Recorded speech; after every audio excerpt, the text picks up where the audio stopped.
महाराष्ट्र में अगले कुछ महीने में विधानसभा चुनाव होने को हैं और उससे पहले सूबे का सियासी माहौल फिर गरमाया हुआ है। पहले से ही ऐसी खबरें थी कि महाराष्ट्र के डिप्टी सीएम अजित पवार गुट के कुछ नेता नाराज हैं और वो शरद पवार के साथ वापस जा सकते हैं। इसका एक्शन भी दिखने लगा है। दरअसल अजित पवार की एनसीपी के 4 बड़े नेताओं ने पार्टी से इस्तीफा दे दिया है।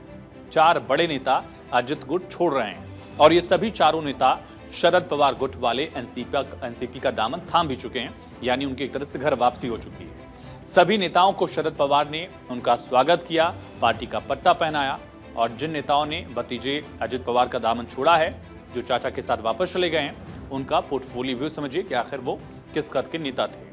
पिंपरी चिंचवाड़ यूनिट के अध्यक्ष अजीत गवाहाने, स्टूडेंट विंग के मुखिया यश साने, पूर्व पार्षद राहुल भोसले, पूर्व पार्षद पंकज भालेकर, ये 4 नेता जो शरद पवार के साथ थे अजित पवार की गुट में गए और वापस उन्होंने घर वापसी कर ली। बताया जा रहा है कि पार्टी में असंतोष है, बहुत सारी विधानसभा सीट को लेकर यह असंतोष है और ये सीट महायुति गठबंधन में एनसीपी के हाथ से फिसलने की खबर है।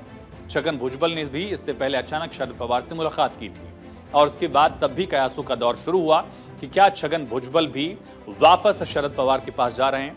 कभी शरद पवार के विश्वासपद थे, वापस अजित गुट में दरअसल वो टूट के साथ गए, लेकिन अचानक शरद पवार से मिलने के बाद इस तरह की भी खबरें और कयासों का दौर शुरू हुआ। हालांकि मीटिंग के बाद तब छगन भुजबल ने सफाई दी थी।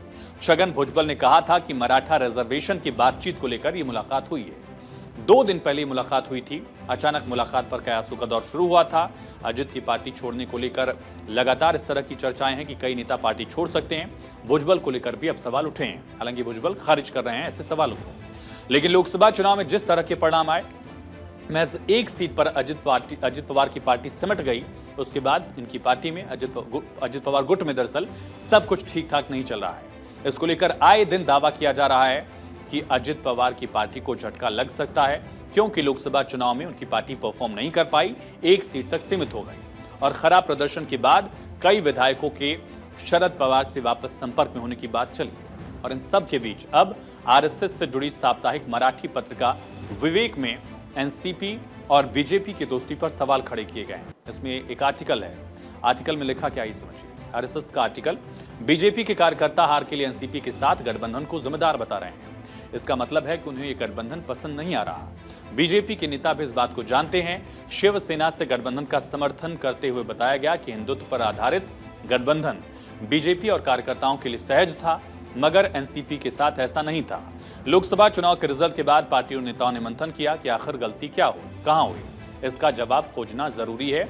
ये आरएसएस से जुड़ी हुई पत्रिका है विवेक मराठी में, इसको लेकर जिक्र किया गया और सवाल जायज भी हैं, क्योंकि शिवसेना से जो गठबंधन था शिंदे गुट से, वैचारिक तौर पर वो एक लिहाज से जस्टिफाई किया जा सकता था। लेकिन कहा जा रहा है कि महाराष्ट्र में अजित गुट के साथ जो वैचारिक विरोधाभास बीजेपी के काडर का था, बीजेपी के कार्यकर्ताओं का था, राजनीतिक मुखालफत जो लगातार दशकों की थी, वो दोनों दलों के या दोनों विचारों के जो कार्यकर्ता था वो एक साथ नहीं आ पाए।